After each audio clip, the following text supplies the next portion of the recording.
Cordial saludo. En esta oportunidad vamos a hablar lo que son los campos vectoriales y sus aplicaciones. Vamos a dar a conocer algunos ejemplos. Nuestro grupo está conformado por Juan Carlos Díaz Perea, quien les habla, Yarleisa López Moreno, Tatiana Martínez Aristizábal. Los campos vectoriales representan el flujo de fluidos, entre otras cosas.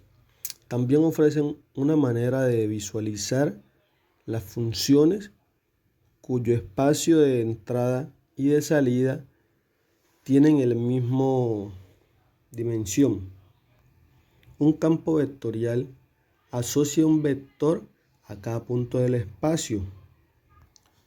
Como podemos observar en la imagen, la longitud de las flechas dibujadas no están a escala. Por esa razón están diferentes colores para de ese modo poder asignarle a cada color una longitud. También podemos observar que la dirección de nuestras flechas van hacia diferentes lugares.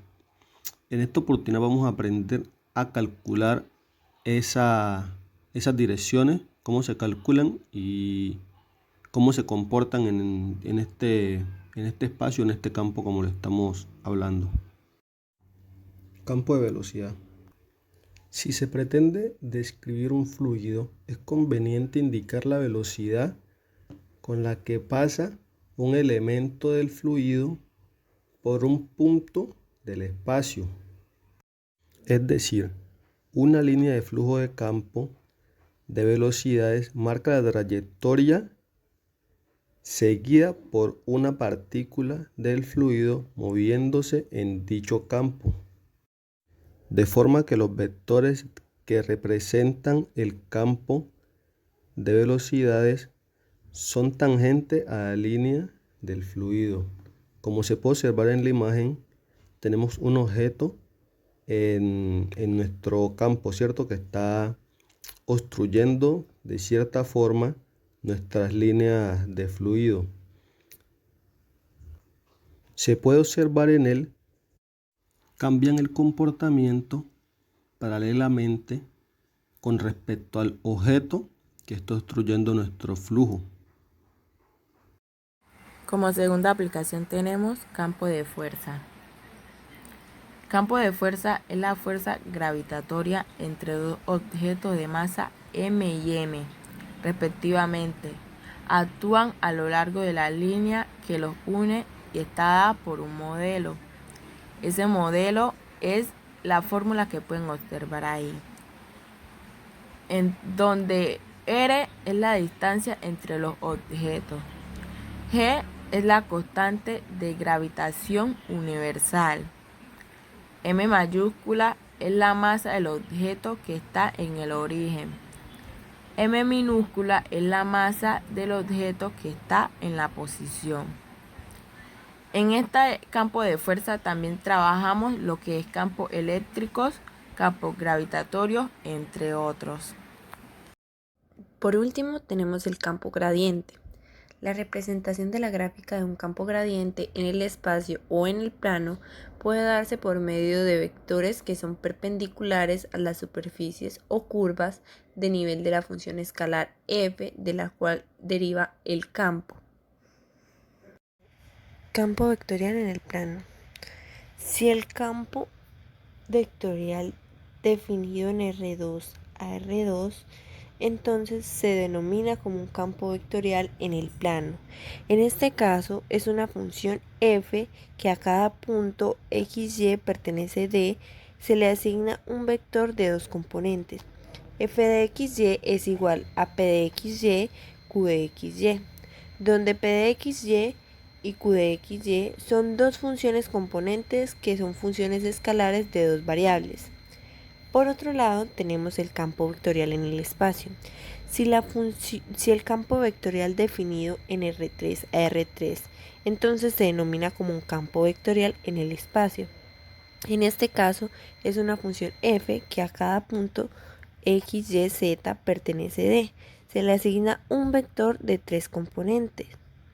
f de xy es igual a p de xyz, q de xyz y r de xyz, donde p de xyz, q de xyz y r xyz son sus tres funciones componentes, que son funciones escalares de tres variables.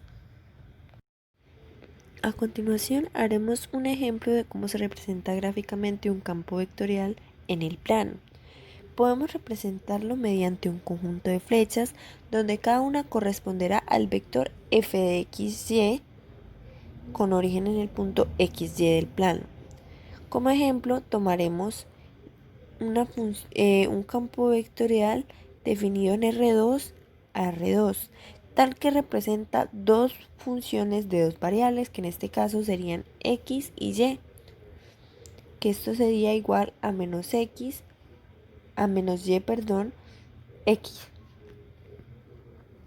Y bueno, lo primero que hacemos es evaluar algunos puntos en x en la función f de xy, y construimos una tabla de valores como nos muestra la diapositiva.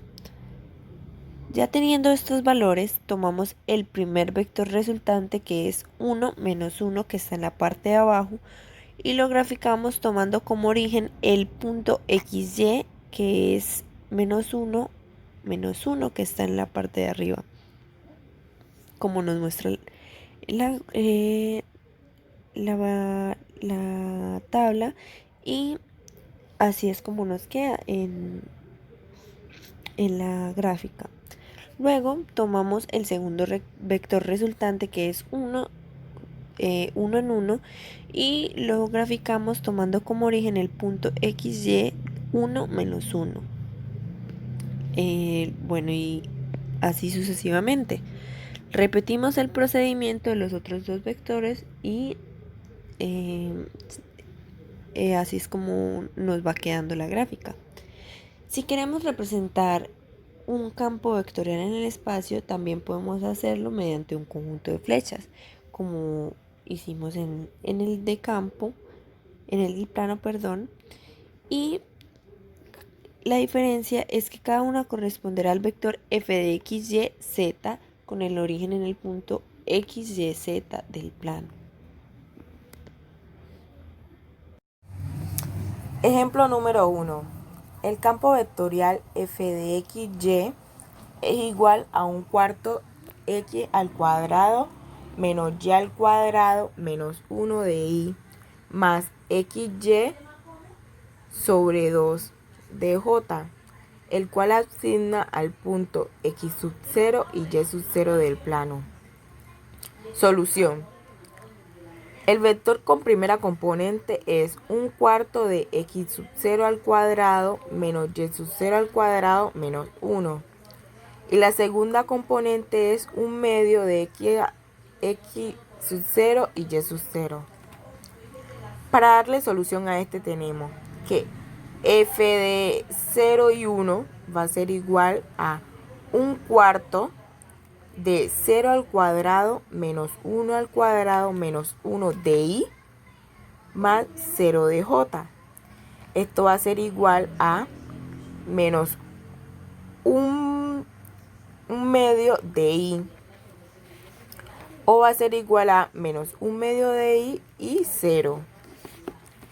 Mientras que si tenemos f de un medio y 3/5, esto va a ser igual a menos 111 sobre 400 de y más 3 sobre 20 de j, que esto va a ser igual a menos 111 de 400 y 3 de 20 avos. Para concluir, haré un pequeño resumen de lo que es un campo vectorial. Voy a dividirlo en 3 puntos. El primero, un campo vectorial asocia un vector a cada punto en el espacio. Segundo, los campos vectoriales y el movimiento de fluidos van de la mano.